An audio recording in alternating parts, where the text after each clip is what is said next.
اس وظیفے کو نہیں چھوڑے. سخت مشکل جب آتی تھی نا تو صحابہ پڑھا کرتے تھے حسبنا اللہ و نعم الوکیل، نعم المولا. پڑھیے گا حسبنا اللہ و نعم المولا و نعم النصیر. اس کا معنی بڑا خوبصورت ہے.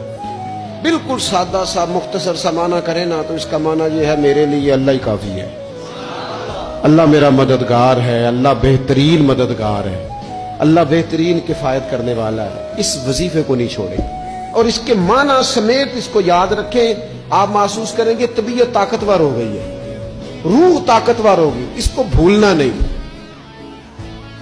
اور دوسرا آپ سے عرض کرنا ہے کہ اعلیٰ حضرت چونکہ ہم سلسلہ طریقت میں فاضل بریلوی سے وابستہ ہیں اور باقی جتنے بھی لوگ ہیں سارے ماشاءاللہ انہی سے وابستہ ہیں.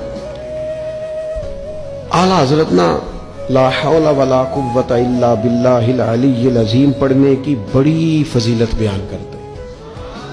یہ ایسا وظیفہ ہے جو سب کو آتا ہے نا ماشاءاللہ. نبی پاک علیہ السلام نے فرمایا یہ اللہ کے عرش کے خزانوں میں سے خزانہ ہے.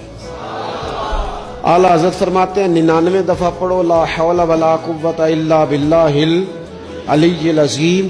فرمایا اللہ تعالیٰ تمہیں 99 بیماریوں سے شفا دے گا اور اس میں سب سے چھوٹی بیماری ٹینشن کی بیماری ہے، سب سے چھوٹی بیماری غم کی بیماری ہے، چھوٹی، باقی بڑی بڑی ہوں گی. اس وظیفے کو نہیں آپ نے چھوڑنا اور یہ پابندی کرنی ہے، کریں گے انشاءاللہ تعالی. اور تیسرا وظیفہ ہے درود پاک. یہ بندہ درود پاک پڑھتا ہے تو پتہ ہوتا کیا ہے، ایک بار پڑھو تو 10 رحمتیں، 2 بار پڑھو تو 3 بار پڑھو تو 4 دفعہ پڑھو تو پھر تو چاروں جانب رحمت ہی رحمت ہو جاتی ہے. درود پاک کو کبھی نہ چھوڑو اپنی زندگی میں. آج آپ اپنے آپ سے عہد کریں کوئی رات ایسی نہ گزرے کہ درود پاک پڑھے بغیر ہمیں نیند آ جائے.